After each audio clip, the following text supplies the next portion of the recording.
when we change the language of a text in another language, एक जो text है, अच्छा टेक्स्ट जो वर्ड है, अगर इसको हम प्लूरल में यूज करें, टेक्स्ट्स बोलें, तो टेक्स्ट का मतलब होता है ग्रंथ, बुक्स,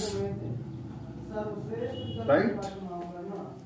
तो when books and texts are translated, means changed from one language to another language, that is called translation.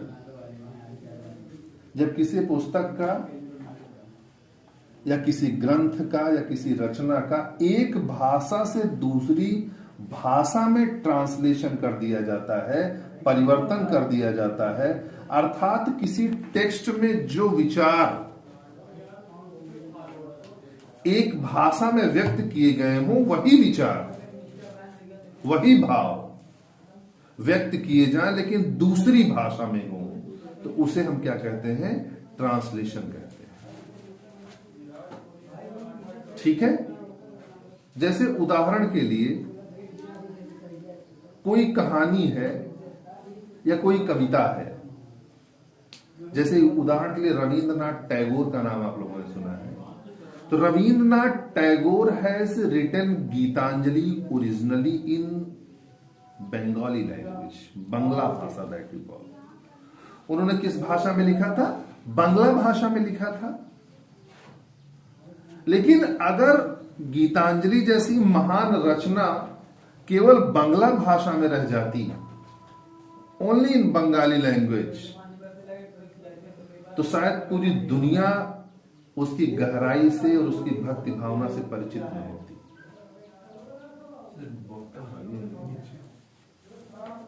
देखो बॉटल,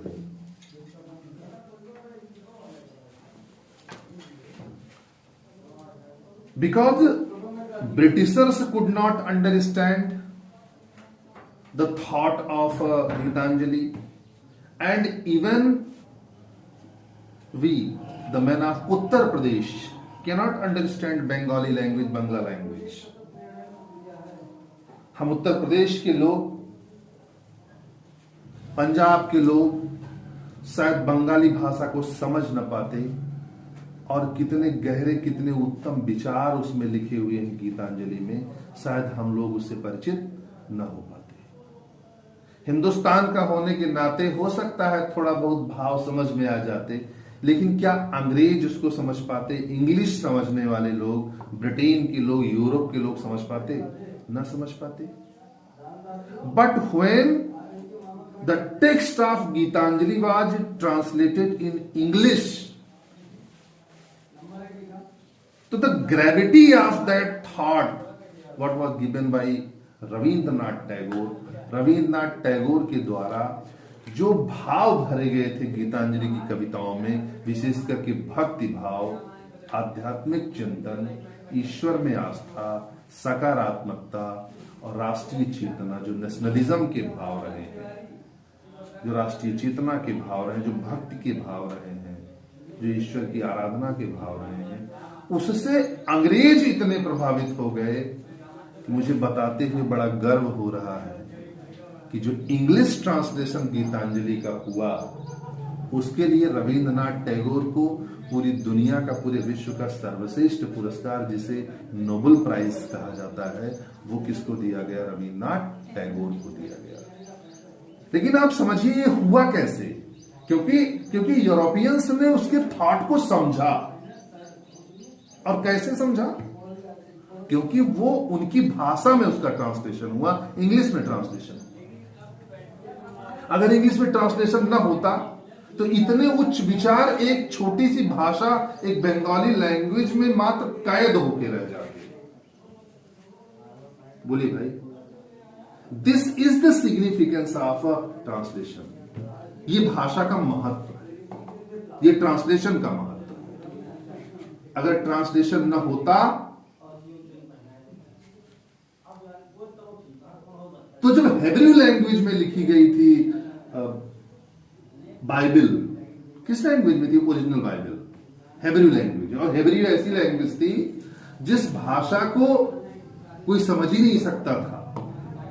बहुत अति प्राचीन भाषा थी, जैसे भारत में पाली और प्राकृत भाषाओं का जिक्र किया जाता है। हेब्रू लैंग्वेज बाइबल के लिए, जैसे पाली और प्राकृत भाषाओं को समझना काफी कठिन कार्य है, वैसे ही जो ओरिजिनल बाइबल है उसको समझना मुश्किल था, क्योंकि किस भाषा में थी वो? हेब्रू लैंग्वेज में। उसके जो ओरिजिनल थॉट थे वो यूरोपियंस तक पहुंच ही ना पाते, और उस समय की जो करप्ट रिलीजियस अथॉरिटी थी यूरोप की, पोप के अंडर में, वो मनमानी करते रहते, जो भी बता देते कि इस टेक्स्ट में यही लिखा है, वही लोग मानने के लिए विवश थे। इसीलिए आप लोगों को जब मैंने रिफॉर्मेशन पढ़ाया होगा, रिनेशा पढ़ाया होगा, तुम्हें मैंने बताया था कि जो रिलीजियस अथॉरिटी थी, कैथोलिक्स थे, वो नहीं चाहते थे कि बाइबल का ट्रांसलेशन किसी भी देशी भाषा में या इंग्लिश में हो। क्यों नहीं चाहते थे? क्योंकि हेब्रू भाषा में कोई समझ सकता नहीं, जो भी चाहे वही करे वो लोग। वो बता दिया करें कि बाइबल में लिखा है, और लोग मजबूरी में मानते। लेकिन जो प्रोटेस्टेंट आए,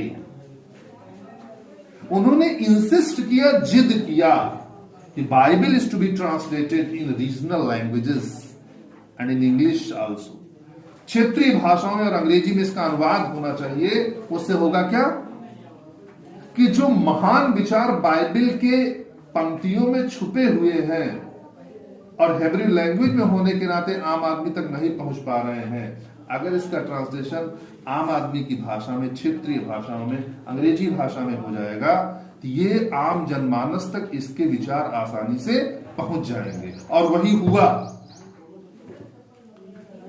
जब बाइबल का अनुवाद हुआ ना, ट्रांसलेशन शुरू हुआ, वाइक्लिफ ने अनुवाद किया, और भी अनुवाद हुए बाइबल का, तो इंग्लैंड के अंदर क्रांति आ गई, जिसे आप लोग रिफॉर्मेशन के नाम से जानते हैं, धर्म शुद्धि आंदोलन।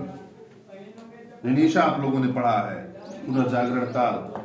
ये किस चीज की देन थी? उन्हें ट्रांसलेशंस की देन थी। लोगों तक वो विचार पहुंचे। बोले भाई, this is the significance of translation. The title of the first unit is Significance of Translation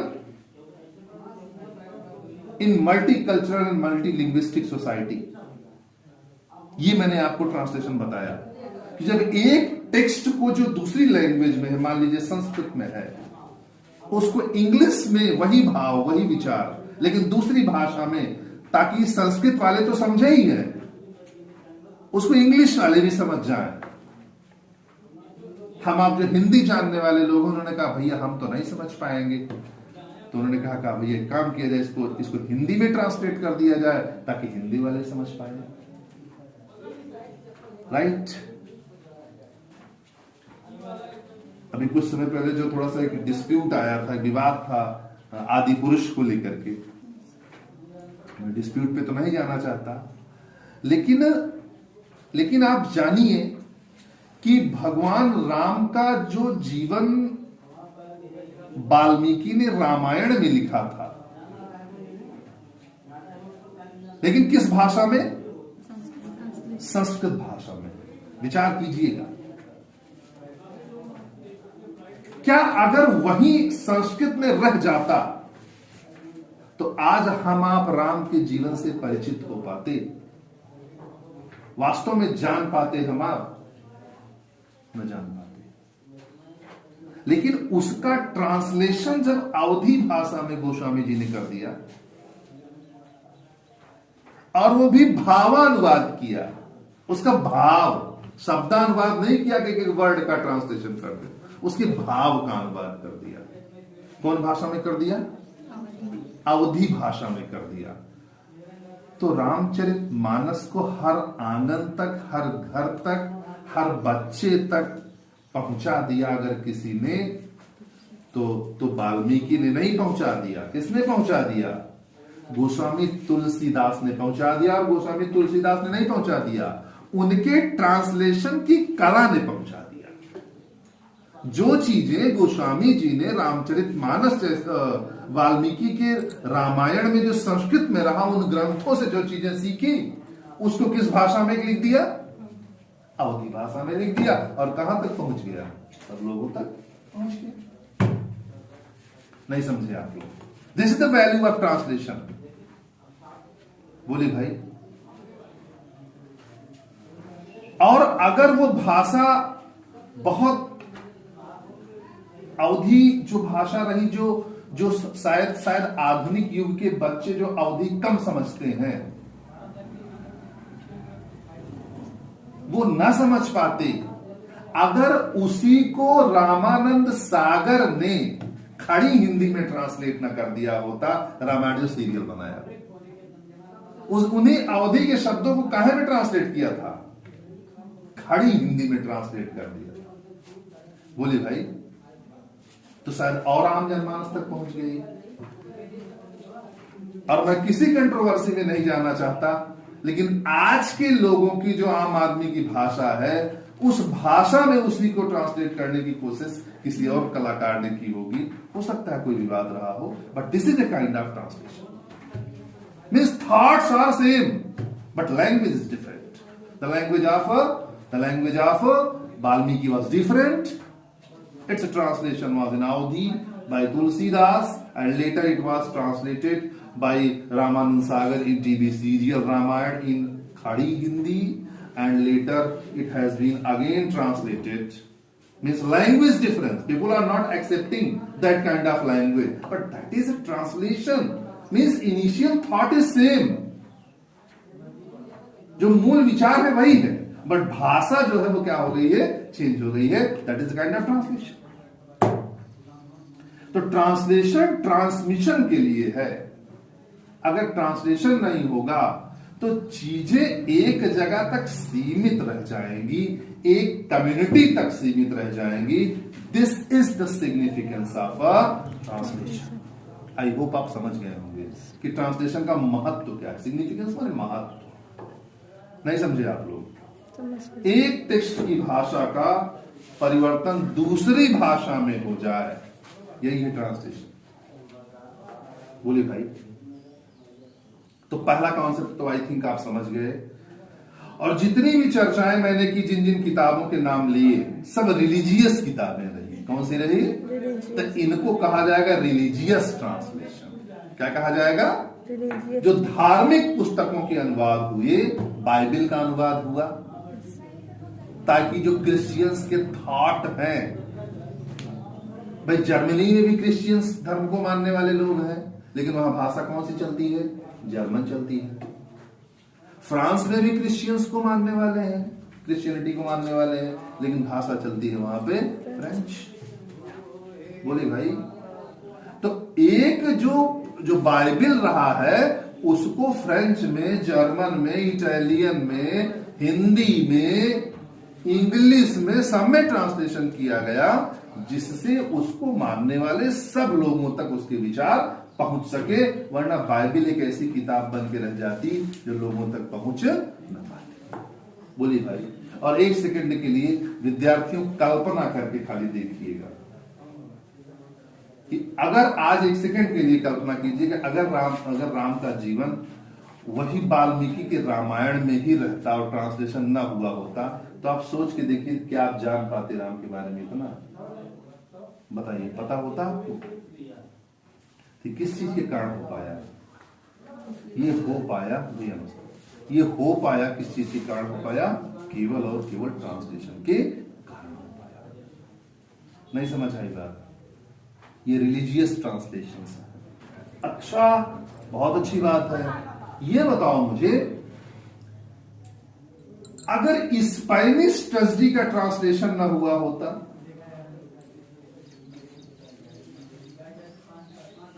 अगर हैमलेट शेक्सपियर ने लिखी इंग्लिश में, उसका ट्रांसलेशन ना हुआ होता,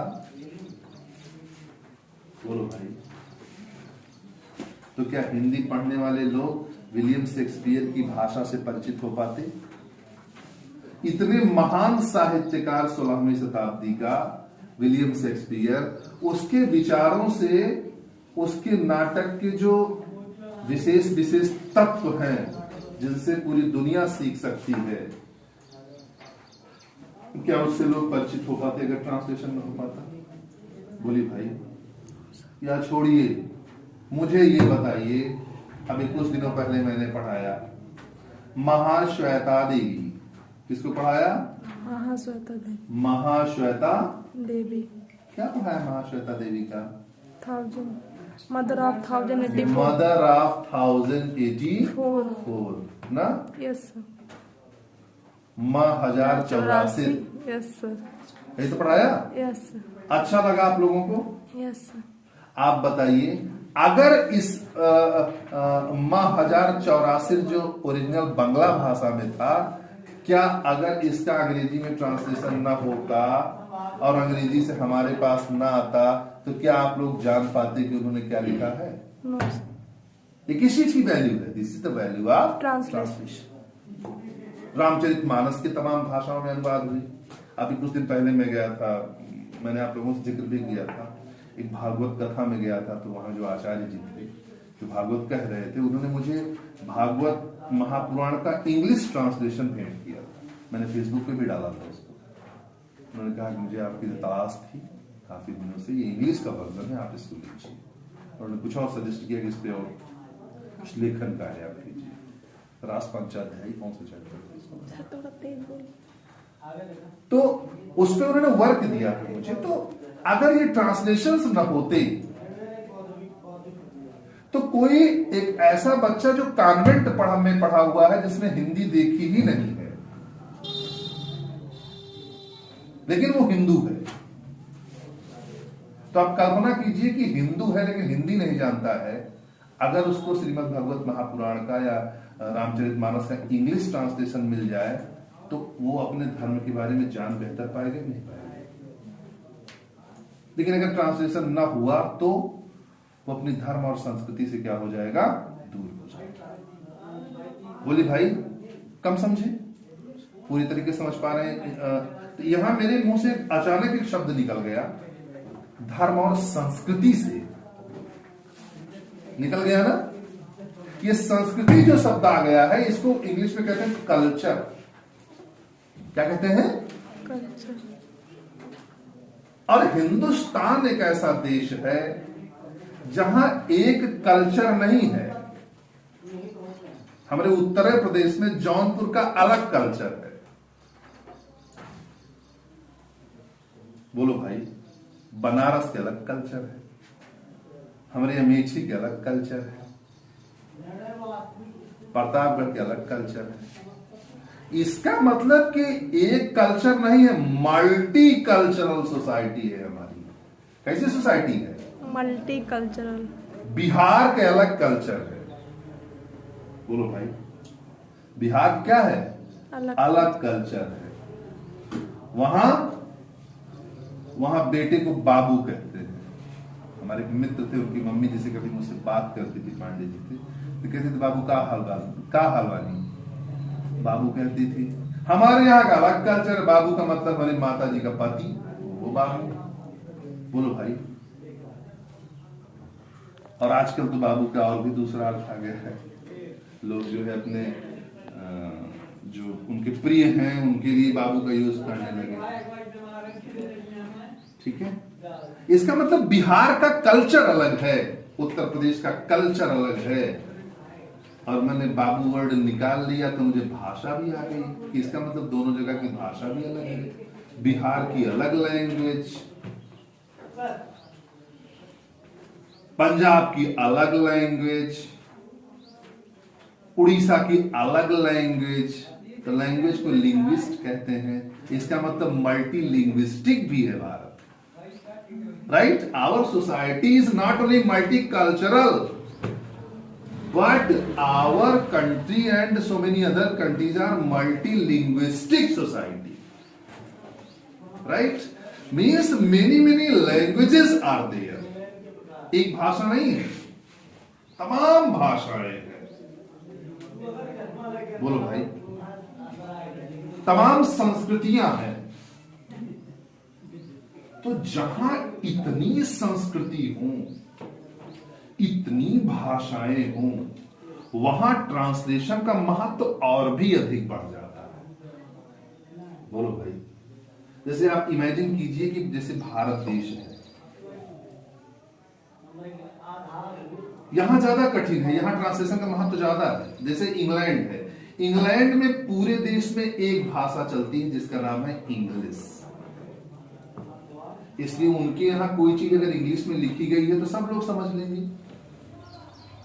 उनके यहां उतना इशू नहीं है।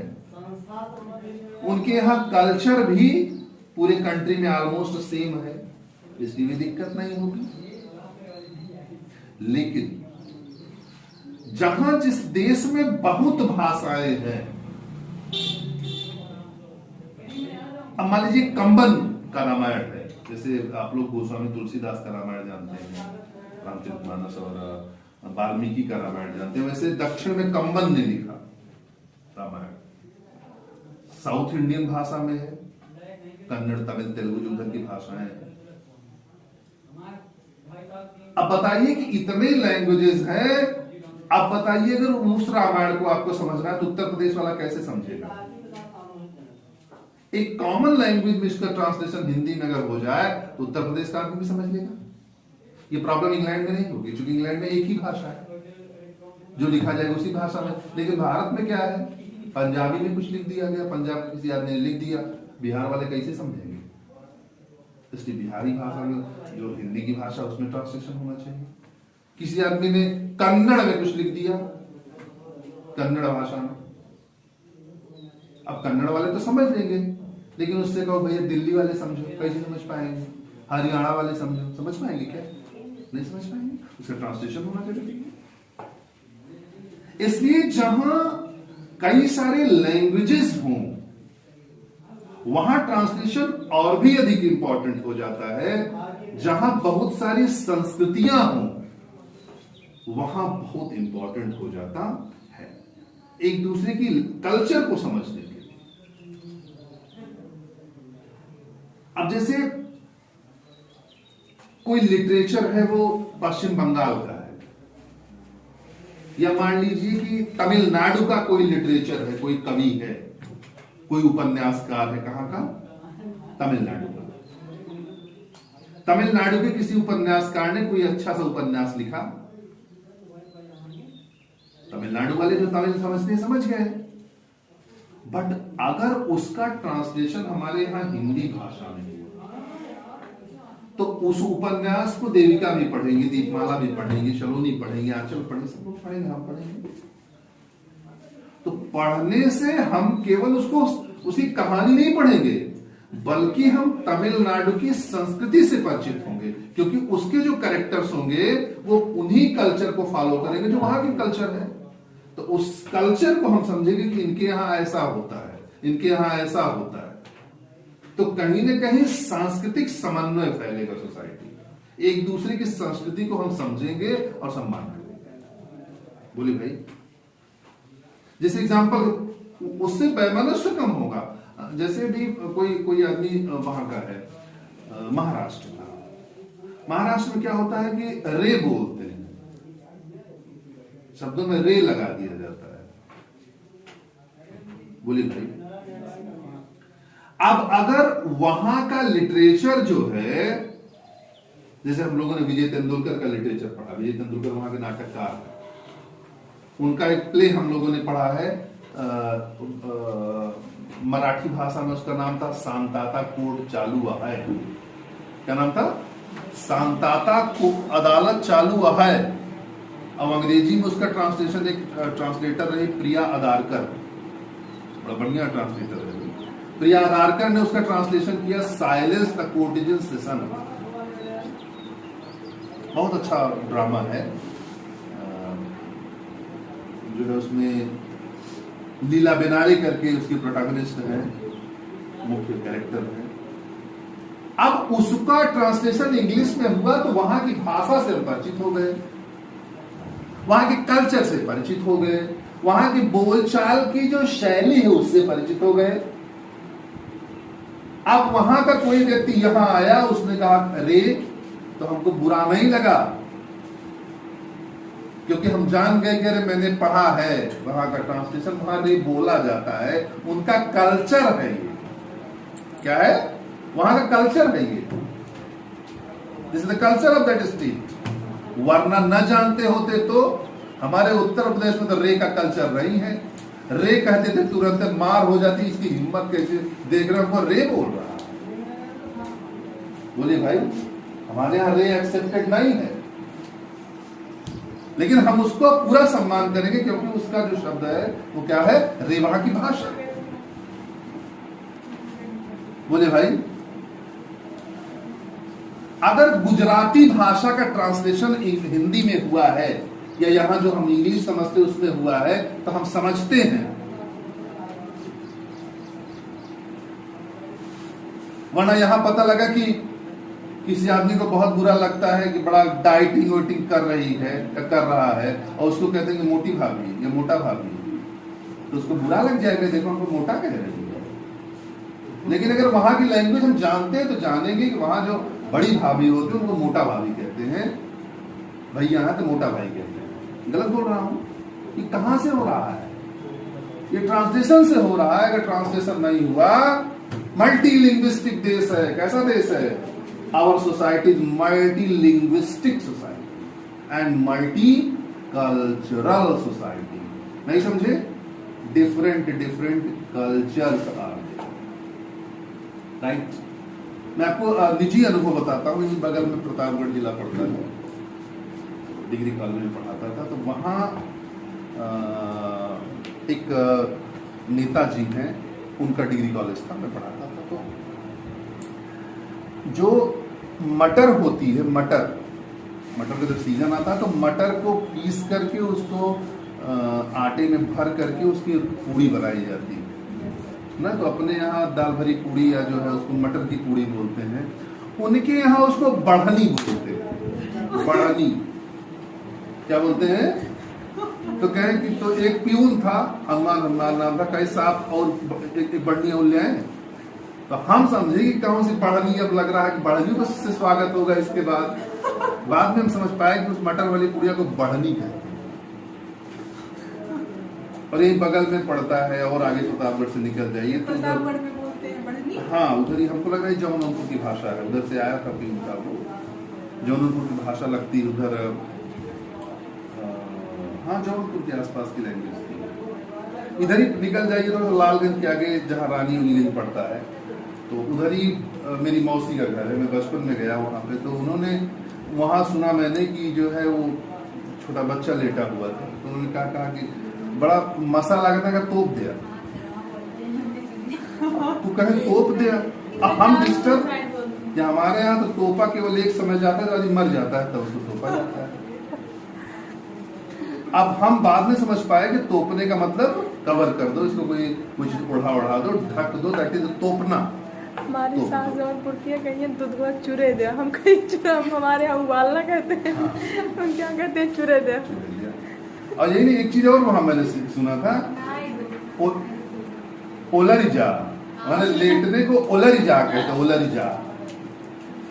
तो इसका मतलब इंडिया में इतनी लैंग्वेजेस हैं कि अगर ये ट्रांसलेशंस न होते, अब इंडिया की बात नहीं कर रहा, जो भी मल्टी कल्चरल सोसाइटी हो, जहां बहुत सारी कल्चर हो, बहुत सारी लैंग्वेज हो, मल्टी लिंग्विस्टिक सोसाइटी हो, वहां ट्रांसलेशन की स्पेशल वैल्यू होती है।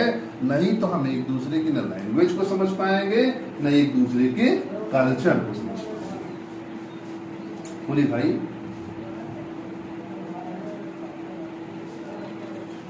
अभी इधर ही जैसे सुल्तानपुर साइड में कोई बहुत प्रिय होता है, उसको बरानू बोलते हैं। बरानू, जैसे अपने आप को गोइया कहते हैं, कई लोग बोल देते हैं, साथी कह देते हैं, दोस्त कह देते हैं, तो उधर ही बरानू बोलते हैं। तो मैंने ये लैंग्वेज सुनी अलग अलग जगहों पे, जो अलग अलग लैंग्वेजेस हैं। ये तो मैंने छोटे क्षेत्र की बात बताई, लेकिन जब यही क्षेत्र व्यापक होने लगता है तो बिहार की अलग भाषा है, अलग कल्चर है, वहां की लिंग्विस्टिक अलग है, वहां का कल्चर अलग है। पंजाब का अलग लिंग्विस्टिक है, अलग भाषा है, अलग कल्चर है। हरियाणा का अलग लिंग्विस्टिक है, अलग कल्चर है। बोलिए भाई, साउथ के जो स्टेट्स हैं वहां का अलग लैंग्वेज है, अलग कल्चर है। इधर उत्तर प्रदेश का अलग लैंग्वेज है, अलग कल्चर है। बोलिए भाई,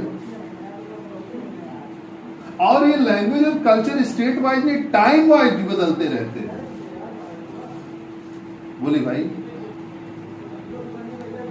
तो जहां इतनी विविधता हो वहां अगर ट्रांसलेशन न हो तो शायद लोग टुकड़ों में बटे रह जाएंगे, एक दूसरे की संस्कृति को, भाषा को समझ नहीं पाएंगे, और समझ नहीं पाएंगे तो समन्वय नहीं होगा, एक साथ नहीं रह जाएंगे। राइट? फिर भाषा में बटे रहेंगे, क्षेत्र में बटे रहेंगे, अपने अपने अनुसार सब अपने अपने में मगन रहेंगे। और जब और व्यापकता की हम बात करते हैं, जब हम ग्लोबलाइजेशन की बात करते हैं, एक वर्ड आता है ग्लोबलाइजेशन, वैश्वीकरण, तो चलिए इंग्लैंड के लोग सब अंग्रेजी जानते हैं, लेकिन अगर इंग्लैंड के आदमी को हिंदुस्तान से व्यापार करना है, ट्रेडिंग करनी है, तो उसे क्या जानना